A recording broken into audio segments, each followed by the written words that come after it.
कुमार हर्षिका उपाध्याय का स्वागत के लिए मंच पर श्री शिव कुमार जी और श्री मनोहर के साथ से अनुरोध है कि वो आज दीजिए सर जी इधर देखिए मनोहर भाई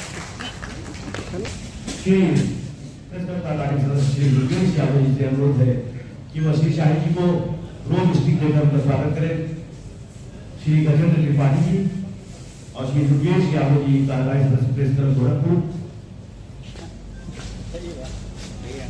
श्री राशि साहब, श्री दीपक त्रिपाठी जो मंच पर तशरीफ लाए और कुमार हर्ष जी को रोज स्टिक देकर उनका स्वागत करें।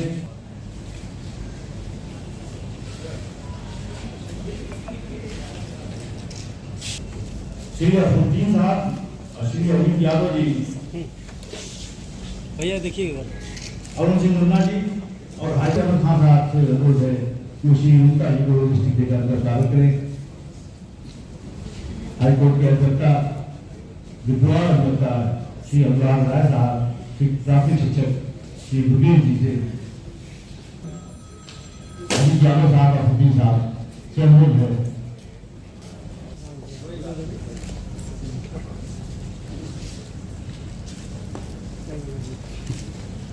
बंद कर दीजिए इसका जब आप कैमरा बंद करिए।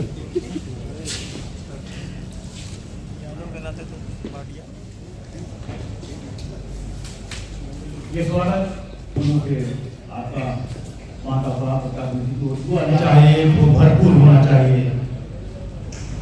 डॉक्टर अरविंद कुमार राय साहब, माता पिता समिति के अध्यक्ष, कृपया आए और अतिथियों का समिति की ओर से शब्दों से स्वागत करें। भाई डॉक्टर अरविंद कुमार राय साहब।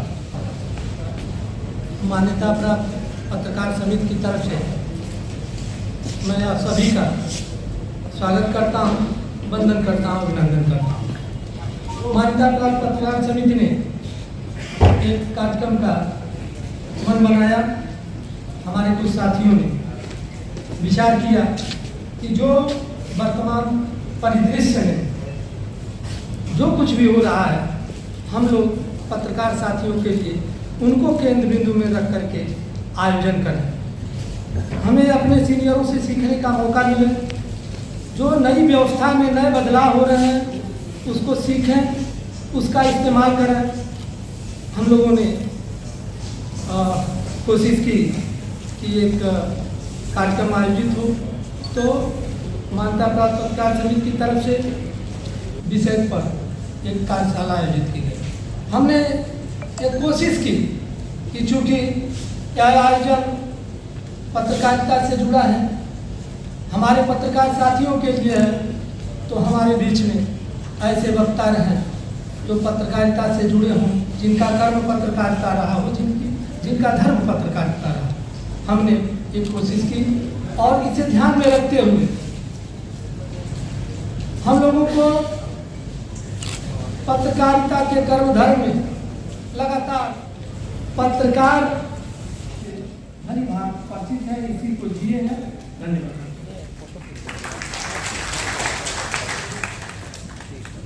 धन्यवाद।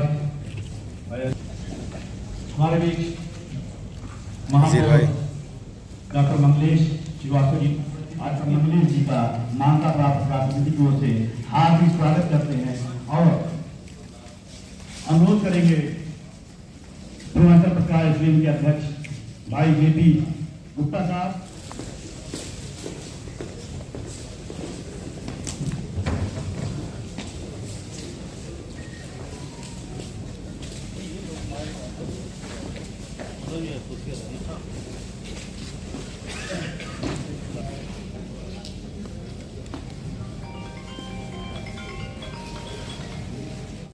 मुझे काम के सिलसिले में, व्यापार के सिलसिले में दिल्ली जाना पड़ता था। दिल्ली में अगर आप ट्रेन से उतरिए, दिल्ली सबसे पहले आपसे कोई व्यक्ति नहीं, वो बोलेगा सर हम 150 रुपये लेंगे, 200 लेंगे, 400 लेंगे, और दूसरा कोई तो सामान को नहीं उठाएगा। इसी तरीके से अगर आप स्टेशन से पे आ रहे हैं तो ऑटो वाला जो पैसा मांगेगा आपको देना पड़ेगा, मीटर से कोई मतलब नहीं है। कुली आपका गेट से अंदर सामान ले जाने का जो मौखिक रूप से पैसा मांगेगा वो आपको देना पड़ेगा, उनकी एसोसिएशन इतनी स्ट्रॉन्ग है। तो मैं दिल्ली में जब होता था सोचता था कि चलो हम अपने देश में तो है, लेकिन दिल्ली में अपने शहर में नहीं है, जो मर्जी आए ले लो भैया, कोई बात नहीं, हमको फंसे हुए हैं, परिवार के साथ में सामान है, मजबूरी अकेले भी नहीं जा पाएंगे। लेकिन ऐसा ही हादसा गोरखपुर में होने लगा। यहाँ पे पार्किंग मनमानी लेने जाने लगी, रेलवे के अंदर उनको ठेका मिला, उन्हें ज़्यादा पैसा लेने लगे, कुली मनमाना पैसा मांगने लगे। एक मन में दर्द हुआ कि गोरखपुर में भी ऐसा होने लगा। हमारे शहर में जहाँ पे हमारे जानने वाले इतने लोग हैं, हम लोग तो इतने ज़्यादा लोगों से शिकायत कर सकते हैं, वहीं से ये क्या हुआ कि अन्याय के खिलाफ लड़ना। ये मेरा कार्यक्रम बाद में था, इसलिए हम पहले इसे सबमिट कर रहे हैं। मैं अनुरोध करूँगा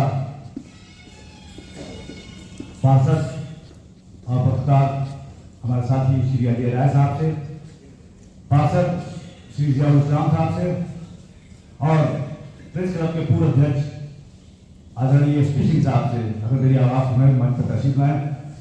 और हमारे बीच अगर एसपीओ श्री बीडी मिश्र साहब मौजूद है तो उनसे अनुरोध करें वो आए स्मृति चिन्ह देकर हमारे अतिथि को मानता प्राप्त पत्रकार समिति की ओर से आप सभी स्मृति चिन्ह भेंट करके उन्हें याद दिलाएं कि ये स्मृति चिन्ह आपको याद दिलाता रहेगा कि आप मानता प्राप्त पत्रकार समिति के एक कार्यशाला में गए थे। आदरणीय श्री एसपी सिंह साहब, श्री जयाउल इस्लाम साहब, श्री अजय राय साहब, एसपीओ श्री बीडी मिश्र साहब मौजूद, उनसे संतोष है। आइए, एसपी भी आइए, उधर उधर उधर उधर ही रहिए, साइड रहिए, सहयोग करते हैं।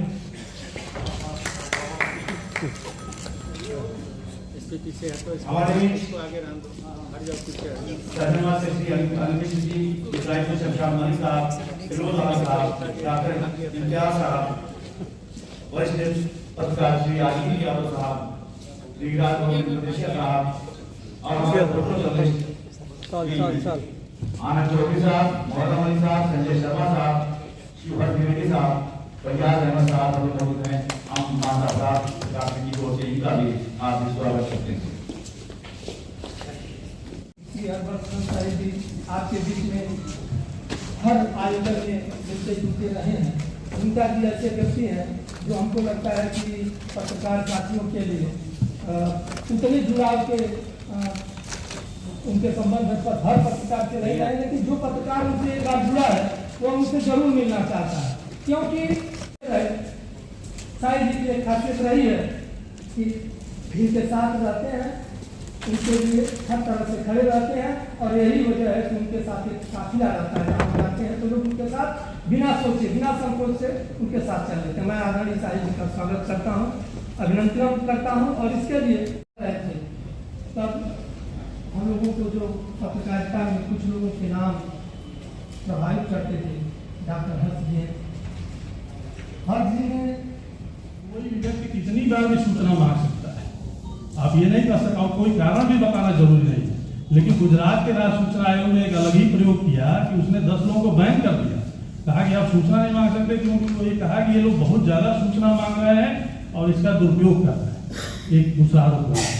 इसके अलावा जो राज्य सूचना आयोग के लेवल पर जो शिकायतों की निपटारे की प्रणाली है वो बहुत स्लो है। अब पश्चिम बंगाल में जैसे कोर्ट ओवरलोडेड है, तो आप अगर देखेंगे कि कोर्ट में ही जितने अगर हमने अपील की और उसका निस्तारण 2 साल बाद हो रहा है, 3 साल बाद हो रहा है, तो कोई सूचना अधिकार का कोई मतलब नहीं रह जाएगा। एक अध्ययन हुआ कि अमूमन एक शिकायत जो राज्य सूचना आयोग में जाती है या केंद्रीय सूचना आयोग में जाती है, उसके व्यक्ति हमेशा ये सोचकर क्या हो सकता है कि ये नियम में हो कि वो अपना इग्नोरेंट हो जाता है और वो छोड़ देता है। तो निश्चित तौर से ऐसी छोटी छोटी जानकारियों उसे अपने उदाहरणों के माध्यम से भी आपके समक्ष रखा। तो निश्चित तौर से अगर सूचना के अधिकार का हम एक जुडिशियस उपयोग करें तो एक आम व्यक्ति के लिए एक बहुत बड़ा बहुत महत्वपूर्ण हथियार आपके पास है। तो इसकी उपयोगिता को ध्यान में रखते हुए अगर हम इसका उपयोग करेंगे तो निश्चित तौर से हम सभी के लिए लाभकारी होगा। आज मैं चाहता तो था कि जो है कुमार हर्ष जी और हर्षवर्धन जी को सुनूं, लेकिन समय की बाध्यता मेरे समक्ष भी है। आप सबसे क्षमा मांगते हुए इस विषय को मैं समझता हूँ कि आप दोनों बंधु बहुत अच्छी तरीके से आपके समक्ष रखेंगे, और आनंद जी ने तो रखा ही। अब सभी वक्ताओं ने इस सूचना के अधिकार की जो व्याख्या की, जो उसके उदाहरण दिए, निश्चित तौर से उसके साथ न्याय किया है। मैं समझता हूँ कि आगे भी जो है ऐसी कार्यशालाएं आयोजित होती रहेंगी। आप सबको बहुत बहुत प्रणाम, धन्यवाद, जय हिंद। हम लोगों ने देखा, सीएमओ से मांगा कि कितनी नसबंदी हुई जरा बता दीजिए। कहा कि हमारे पास जानकारी नहीं, डिस्ट्रिक्ट मजिस्ट्रेट इसके बारे में बताए। केवल जिलों में डिस्ट्रिक्ट मजिस्ट्रेट को अथॉरिटी दी गई कि प्रेस से या किसी से भी सार्वजनिक रूप से वही सूचना दे सकता है।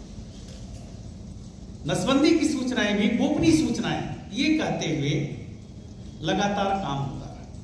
और देखिए, हमको गुलामी से आजादी 47 में मिली, लेकिन हमने इसी पर हम खुश हो गए, कारण कि हम 900 साल तक गुलाम रहे। हमको पता ही नहीं था कि हमारे अधिकार क्या कैसे हासिल करना चाहिए और कैसे एक्सरसाइज करना चाहिए। छोटे हम खुश हो जाते। आजादी कौन सी मिली, किस तरह की आजादी मिली? आजादी में जो आपके मौलिक अधिकार हैं, जिनमें से एक अधिकार आपके पास आज भी नहीं है, उसको कहते हैं जानने का अधिकार। इसका कोई महत्व आप लोग समझा सकते हैं क्या होता है? हम क्या कर रहे हैं, ये क्या कर रहे हैं, अभी जो गए वो क्या कर रहे हैं, जो दिल्ली में बैठे वो क्या कर रहे हैं, लखनऊ में जो बैठे वो क्या कर रहे हैं, ये जानने का अधिकार आपका होना चाहिए, अगर आप वास्तव में एक स्वतंत्र देश के नागरिक हैं तो। लेकिन 78 साल बाद भी हमको जानने का अधिकार महसूस नहीं हुआ है, और मैं नहीं जानता कि हम लोग के जीते जी कभी अधिकार मिल पाएगा कि नहीं। सूचना का अधिकार तो छोटा सा गोचर का एक पैर है उसका, लेकिन ये ब्यूरोक्रेसी, ये सिस्टम इस गोचर के पैर को भी तोड़ देना चाहता है। कुछ साथियों ने आयोग के भी बारे में बात कही, मैं उस पर भी आऊंगा कि जो मैंने 5 साल में एक्सरसाइज किया है। ये आपके आरटीआई एक्ट हो, पत्रकारिता हो, जब तक ब्यूरोक्रेसी को नहीं सुधारा जाएगा तब तक देश में आमूल चूल परिवर्तन नहीं है। नेता की सारी कोशिशें धरी की धरी है। नौकरशाही पर अगर थोड़ी सी कोई नकेल लगा सकता है, सिस्टम पर हल्का से अगर चोट पहुंचा सकते हैं, तो केवल यही है सूचना का ताकत इसकी ज्यादा है। लेकिन इसके बारे में वही है, कस्तूरी हिरण के गर्भ में ही है नागनाल में, लेकिन हम जानते नहीं, इस्तेमाल नहीं कर पाते। डॉक्टर हर्ष ने बताया किस तरह से इस्तेमाल किया, आनंद जी ने बताया, केवल 10 रुपए खर्च होने हैं और ठीक से सवाल बना देना, तय मानिए उसका असर होता है। इस एक्ट के तहत 30 दिन में सूचना देने की अनिवार्यता है, यह एक वरदान है। गो कि अभी एक नाबालिग है, एक साथी ने बताया 19 साल हुए, 2 साल और लगेंगे तब जाके बालिग माना जाएगा। याद होगा district magistrate doctor Om Prakash पर बहुत नाराज हैं, और उन्होंने तमकुही कोठी की पब्लिक मीटिंग में कहा था कि मैं इस डॉक्टर ओम प्रकाश को ऐसी जगह भेजूंगी जहां इसे न बंगला मिलेगा, न गाड़ी मिलेगी, न नौकर मिलेगी। मेरे जैसे पत्रकार साथियों ने पता लगाने की कोशिश की कहां फेंका गया पट्टा, उसे फेंका गया पंडित दीनदयाल उपाध्याय शोध संस्थान।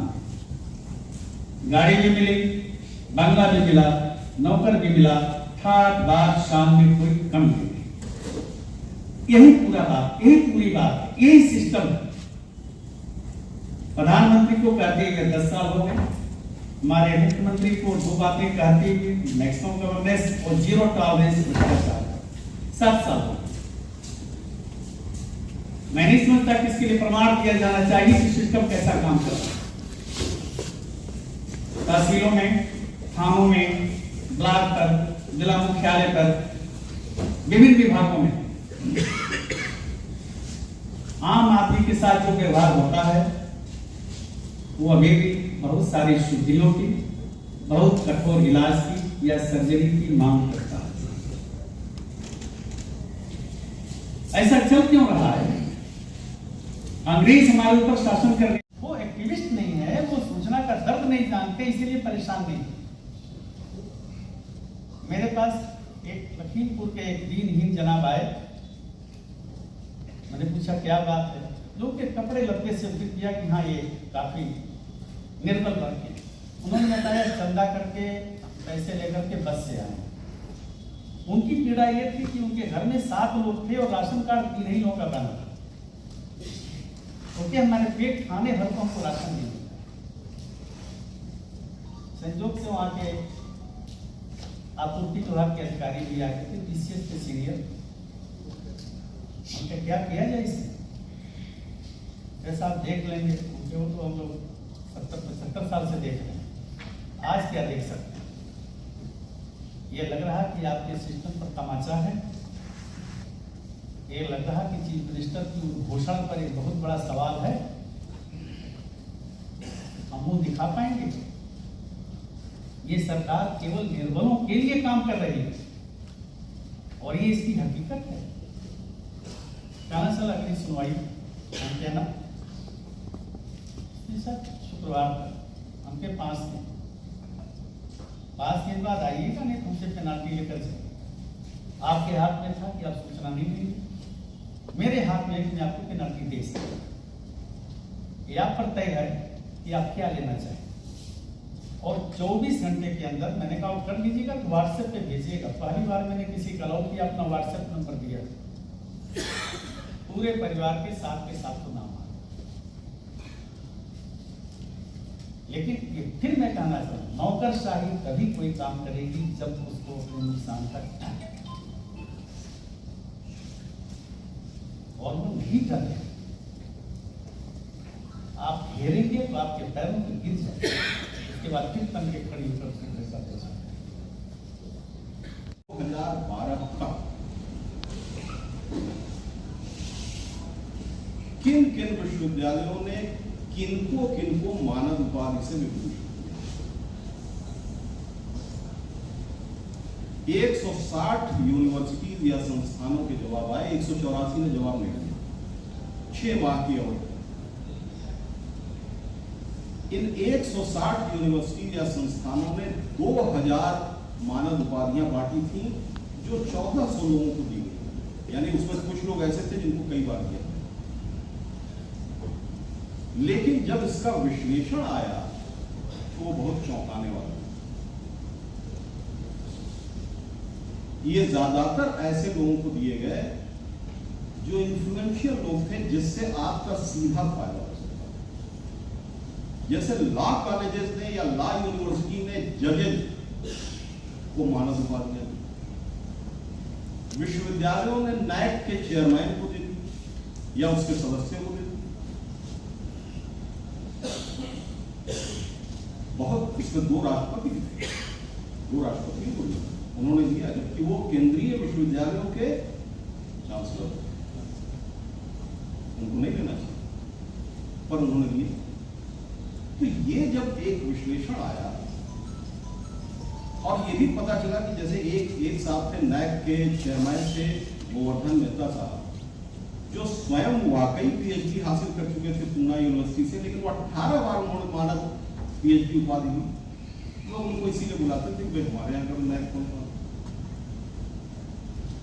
ये स्कैंडल जो आरटीआई कानून के जरिए उजागर हुआ, इसके बाद यूजीसी और नैक दोनों को ये एक सर्कुलर जारी करना पड़ा कि अब से कोई भी इसका पदाधिकारी या उसका परिवार का कोई सदस्य मानद उपाधि हासिल नहीं।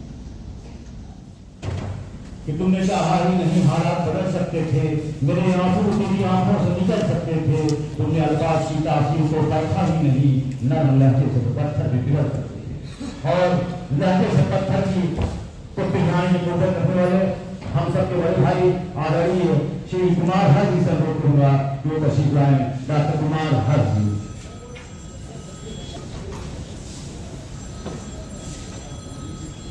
बहुत सारी सुविधाएं जुटाई हैं या जनता का काम आसान किया है।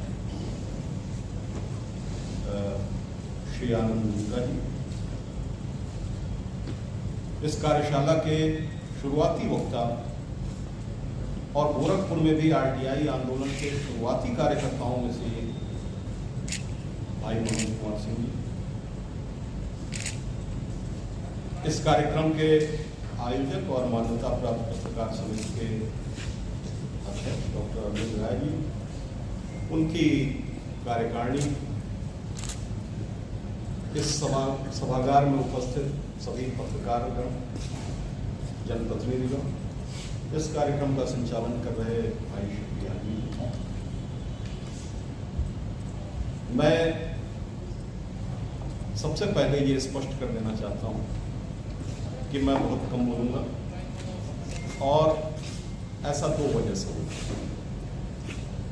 पहला तो ये कि मुझसे पहले के वक्ताओं ने इस विषय को या उस विषय के अधिकांश हिस्से को बहुत अच्छी तरह से प्रस्तुत किया है और उसको दोहराने का कोई कारण नहीं। और दूसरा इसलिए कि ये कार्यक्रम धीरे धीरे अब लगभग 3 घंटे के करीब पहुंच रहा है।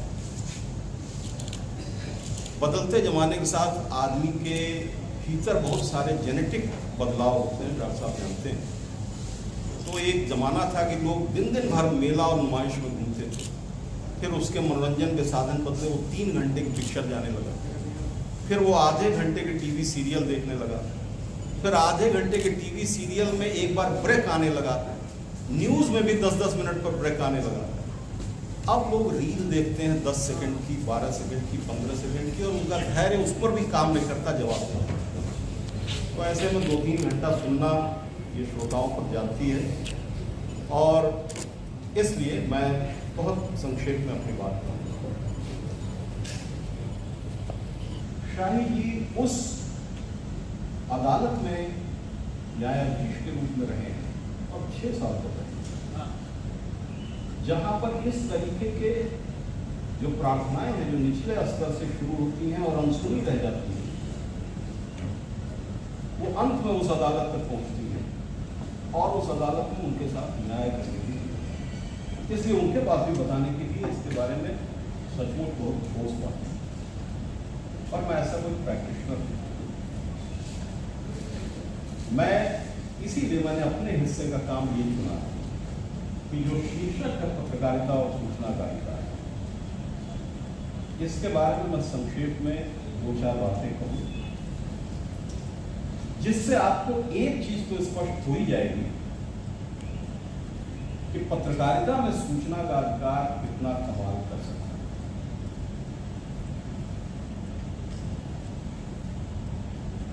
ये एक बहुत अजीब बात है कि अंग्रेजों ने 1923 में एक ऑफिशियल सीक्रेट एक्ट बनाया, और अंग्रेजों के जाने बाद हम सारी चीजें बदलते रहे, झंडा बदलते रहे, व्यवस्था बदलते रहे, नाम बदलते रहे, लेकिन हमने ऑफिशियल सीक्रेट एक्ट को बनाया क्योंकि ये आपको एक तरीके की प्रभुता देती है। आपके शक्तिशाली होने को और ये शक्तिशाली करती थी, मजबूत करती थी। एक चीज है जो हम जानते हैं लेकिन हम जवाबदेह नहीं हैं, हम बताएंगे। तो 23 का कानून 1947 की आज़ादी के बाद उस पूरे शताब्दी पर नहीं बदला, और 2005 में एक ऐसा कानून हमारे सामने आया जिसने इस ऑफिशियल सीक्रेट एक्ट की तकमील। बहुत सारी बातें आप पूछ सकते हैं, बहुत सारी बातें आप जान सकते हैं। कुछ 5-6 ऐसे चुने मामले जिन्होंने भारत के स्तर पर यह साबित किया कि पत्रकारिता में अगर आरटीआई कानून का इस्तेमाल किया जाए तो कितना बड़ा चेंज आ सकता है। मैं सिर्फ उन्हीं 5-6 बातों को रखकर अपनी बात करूँ।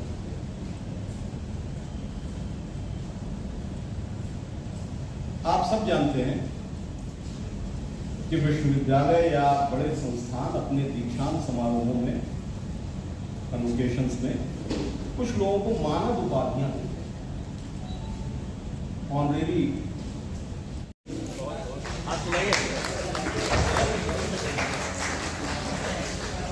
इनके साथ ऐसे लेते हैं।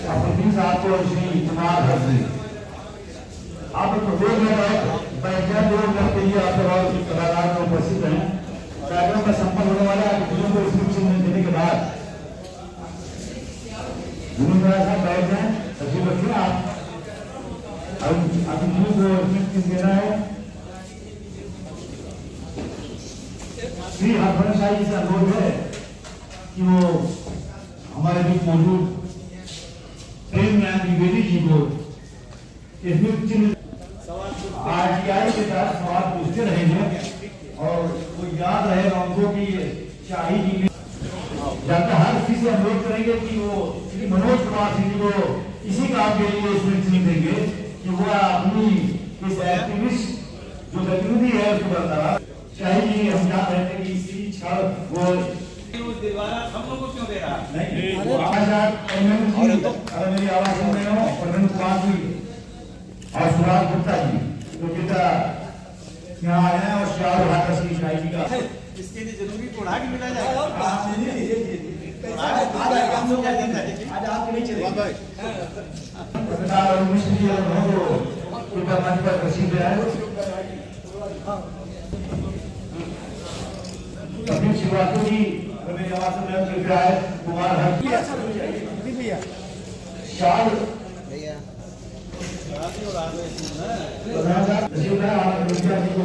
पंकज भाई अजीत यादव जी, अजीत यादव जी, इधर अजीत भैया पहचान नहीं रहता है। आदरणीय कमलेश सिंह जी से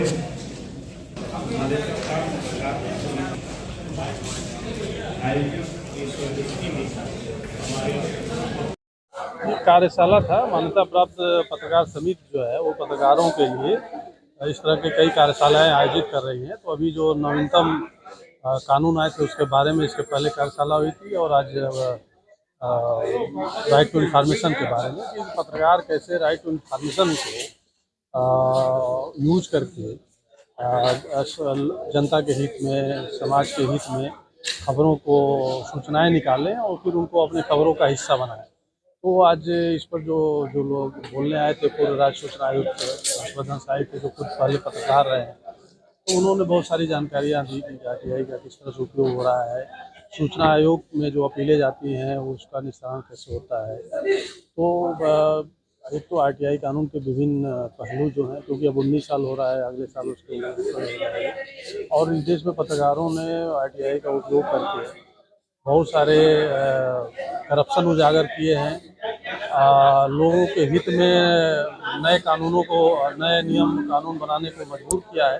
तो पत्रकार बहुत अच्छे से इसका इस्तेमाल कर रहे हैं। गोरखपुर के भी पत्रकार आरटीआई का बेहतर इस्तेमाल करें और जनता के हित में ज़्यादा से ज़्यादा खबरों को लिखें, ये इसका उद्देश्य है। मनोज कुमार सिंह।